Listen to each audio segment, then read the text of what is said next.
Assalamualaikum warahmatullahi wabarakatuh. Innal hamdalillah wa syukrillah wa ni'matillah. Asyhadu an la ilaha illallah wa asyhadu anna Muhammadar Rasulullah. Allahumma shalli wa sallim wa barik ala sayyidina Muhammad wa ala alihi wa ashabihi ajma'in. Rabbi israh li sadri wa yassir li amri wahlul 'uqdatam min lisani yafqahu qawli. Amma ba'du. Sahabat-sahabat Tausiah Islami dimanapun engkau berada, senantiasa doaku kepada Allah agar kita diberi Allah kesehatan lahir batin, dilimpahkan rezekinya oleh Allah seluas-luasnya, dan kita dalam peliharaan Allah Subhanahu wa taala. Sahabat-sahabat yang dirahmati Allah Subhanahu wa taala, pada kesempatan yang berbahagia ini kita berada di halaman Masjid Agung, Masjid Agung Kota Kisaran, Kabupaten Asahan. Ini merupakan kebanggaan orang Asahan. Sahabat-sahabat yang dirahmati Allah, melanjutkan daripada tausiah kita yang kemarin, bahwasanya ketahuilah olehmu, Allah Subhanahu wa taala menurunkan ilmunya di muka bumi ini dalam bentuk 7 dimensi. 7 dimensi itu Allah berikan ke muka bumi ini. Ya. Dimensi pertama, ilmu yang Allah berikan kepada manusia dalam bentuk dimensi yang pertama adalah mukjizat. Ya, mukjizat. Level mukjizat itu Allah berikan kepada nabi dan rasul-rasul Allah. Itu dimensi pertama dalam bentuk ilmu Allah. Yang kedua adalah ilham, yang mana Allah memberikan dimensi ilham, bentuk ilmu, yang Allah ilhamkan kepada hambanya. Yang ketiga, karamah. Karamah, dimensi ilmu Allah juga yang Allah berikan kepada hamba-hambanya dalam bentuk karamah. Dan yang keempat, dimensi ma'unah. Dan yang kelima, irhas. Keenam, talbis. Dan yang ketujuh, sihir. Nah, sedangkan dimensi ilmu sihir itu adalah ilmu yang paling rendah di muka bumi ini yang Allah berikan kepada manusia. Sahabat-sahabat Tausiah Islami yang dirahmati Allah, ada satu dimensi lagi yang Allah berikan kepada hambanya. Ya, siapa dia? Itulah yang kita sebut dengan dimensi ilmu laduni. Ya, orang-orang dulu menyebutnya dengan sebutan ilmu laduni. Ya, kalau bahasa sekarang itulah yang disebut dengan teknologi ilahiyah. Hamba-hamba Allah, ya, manusia yang beriman, yang Allah berikan kepadanya ilmu, ilmu yang dalam bentuk teknologi ilahiyah. Ya, seperti mana guru-guru kita mengatakan ilmu laduni itu sama halnya dengan ilmu yang Allah berikan kepada manusia dalam bentuk sebutan teknologi ilahiyah. Nah, kita pada kesempatan ini berbagi kepada sahabat-sahabatku. Jika sahabat-sahabatku mau mengamalkannya, mau mengikuti konsep apa yang telah saya rasakan, apa yang saya alamin, bagaimana proses mendapatkan ilmu laduni. Ada 2 konsep yang harus sahabat-sahabat lakukan supaya kita memperoleh ilmu laduni. Ya, konsep pertama kata Allah, wattaqullah. Wattaqullah wa yu'allimukumullah. Itu konsep pertama. Ya, jika sahabat-sahabatku ingin mendapatkan ilmu laduni dari Allah langsung, maka konsepnya pertama adalah wattaqullah. Bertakwalah kita kepada Allah dengan sebenar-benar takwa. Wa yu'allimukumullah, maka Allah akan memberikan kepadamu ilmu laduni. Nah, itu konsep yang pertama. Sedangkan konsep yang kedua, sahabat-sahabatku, jika engkau sudah mencapai level takwa, ketakwaan dalam diri pribadimu sudah bertingkat, maka kau naikkan lagi level takwamu itu, yang Allah terangkan, wa qur rabbi adkhilni mudkhala sidqin. Apabila kau sudah benar, maka keluarlah engkau dari kebenaranmu itu menuju kepada kebenaran yang lebih benar. Sidqin. Waj'alni min ladunka. Apabila itu kau kerjakan, kata Allah, min ladunka, Allah akan memberikan kepadamu ilmu laduni. Kesultanan, yang mana ilmu laduni itu sultan, dapat menolong kepada sesama. Nasyiron, dengan pertolongan Allah. Nah, inilah konsep sahabat-sahabatku kalau kau ingin mendapatkan ilmu laduni. Jangan engkau terobsesi dengan laduni si A, laduni si B, kemudian kau terhipnotis dengan laduni-laduni yang macam-macam. Apabila kau mengejar laduni keluar dari Quran dan hadis, maka bukan ilmu laduni yang kau peroleh, tapi adalah merupakan ilmu talbis, di atas daripada sihir. Kenapa saya katakan di atas daripada sihir? Karena ilmu yang diambil yang dipaksakan di luar dari konsep Quran dan hadis, maka orang itu mendapatkan ilmu talbis setingkat lebih tinggi dari ilmu sihir, ilmu magic, ya, ilmu guna-guna. Nah, sahabat-sahabat yang dirahmati Allah, apabila kau mengikuti konsep Al-Quran dan hadis dalam proses mencari ilmu laduni, nah, ya, apa yang Allah terangkan tadi, ya, innama yakhshallahu min ibadihil ulama.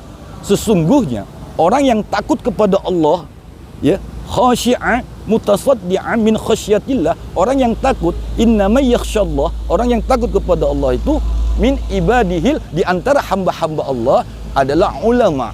Ulama dalam pengertian adalah orang yang dikasih Allah laduni. Orang yang dikasih Allah ilmu laduni itulah ulama. Dia tidak mengenal yang namanya bangku sekolah. Dia tidak mengenal yang namanya teori. Ya, tapi Allah berikan dia dari sisi Allah. Nah, sahabat-sahabat yang dirahmati Allah, dua konsep ini apabila kau jalankan dalam diri pribadimu, kupastikan engkau akan mendapatkan ilmu laduni. Seperti mana pengalaman saya dulu di waktu saya mengejar ilmu laduni itu, ternyata apa kata guru saya? Ilmu laduni itu adalah ilmu teknologi ilahiyah. Apabila hamba Allah dikasih ilmu teknologi ilahiyah, maka di luar akal sadar manusia, di luar daripada narasi-narasi logika manusia. Itulah kelebihan orang yang diberi Allah ilmu laduni. Bisa saja ilmu laduni itu dalam bentuk fisik. Orangnya kecil, kurus, ya, sudah kecil kurus lagi, dia mampu mengangkat beban yang begitu berat di luar daripada kemampuan fisik dia. Itu salah satu contoh ilmu laduni. Ya, ada orang itu anak-anak kecil, ya, dia anak-anak, dia tidak kuliah, dia tidak menghafal Quran, dia tidak menghafal hadis. Tapi ucapan yang dia ucapkan menjadi pahit. Ya. Kalau istilah kami di kampung kami namanya si pahit lidah. Apa yang dia ucapkan jadi. Nah, ini disebut juga laduni yang Allah berikan kepada hambanya, yang Allah sendiri yang memilih hamba-hamba itu. Apabila dua konsep ini sahabat-sahabatku kau lakukan, ya, pasti engkau akan diberi Allah laduni. Ya. Makanya sekali lagi, jangan engkau kejar ilmu laduni itu, karena ilmu laduni itu tidak ada di mana-mana, tapi melainkan ada di dalam jiwa sanubarimu yang engkau gembleng, engkau tempah untuk menjadi hamba Allah yang paling takut kepada Allah. Ya, paling takut. Apabila di dalam jiwa sanubarimu ada rasa takut kepada Allah yang sebenar-benar takut, pasti kau mendapatkan laduni. Yang kedua, apabila jiwamu engkau gembleng menjadi hamba Allah yang bertakwa. Ingat, orang yang bertakwa dengan sebenar-benar takwa kepada Allah, maka Allah janjikan kepada dirinya, wattaqullah wattaqullah wa yu'allimukumullah. Bertakwalah kamu hai manusia, kata Allah. Iya, bertakwa kepada Allah dengan sebenar-benar takwa, wa yu'allimukumullah, maka Allah kasihkan kepadanya laduni. Dan yang ketiga, ya, wa qur rabbi adkhilni mudkhala sidqin. Apabila di hatimu sudah terbentuk kebenaran Allah, ya, maka keluarlah engkau dari kebenaran tadi menuju kebenaran yang lebih baik. Nah, kenapa? Apabila orang itu sudah bertakwa kepada Allah, maka adakan action keluar. Itulah makna daripada wa qur rabbi adkhilni mudkhala sidqin wa akhrizni mukhraja sidqin waj'alni min ladunka. Apabila engkau telah keluar dari kebenaran yang ada dalam dirimu, lakukan keluar, action. Ya, praktikkan, beramal soleh, terus sebanyak-banyaknya beramal soleh. Min ladunka, maka Allah akan kasihkan kepadamu laduni, kepada dirimu, sultanan yang dapat menolong kepada sesama. Artinya, apabila kau sudah bertakwa kepada Allah, maka kau ajak juga manusia untuk bertakwa. Nah, dalam proses kita mengajak orang bertakwa, maka Allah kasih kita ilmu laduni. Bisa saja laduni itu engkau peroleh yang orang lain tidak peroleh. Ya, engkau berjalan, ada orang sakit, dengan kau tepuk kakinya, orang itu bisa berjalan. Itu laduni. Ya, kemudian dengan ucapanmu, ya, andai kata terjadi sesuatu hal yang tidak diinginkan di alam semesta ini, dengan kekuatan ucapanmu, keinginan yang tersirat di dalam hatimu akan terwujud dengan seketika. Satu hal, terjadi angin puting beliung, ya di suatu daerah dengan ucapanmu, munajatmu kepada Allah, maka angin yang kencang puting beliung tadi berhenti seketika. Itulah laduni. Jadi sahabat-sahabatku, jangan ilmu laduninya kau kejar, tapi kau gemblenglah jiwamu supaya kau lebih bertakwa kepada Allah. Itu yang pertama. Yang kedua, bagaimana jiwamu supaya lebih takut lagi kepada Allah. Ya, kalau kau lapar, ya, haus, dahaga, itu hanya sebatas kerongkongan. Tapi kalau rasa takutmu hilang kepada Allah, na'udzubillah, itulah bahayanya manusia apabila rasa takutnya hilang dari sisinya. Nah, oleh karena itu sahabat-sahabatku, sekali lagi, innama yakhsyallahu min ibadihil ulama. Habis.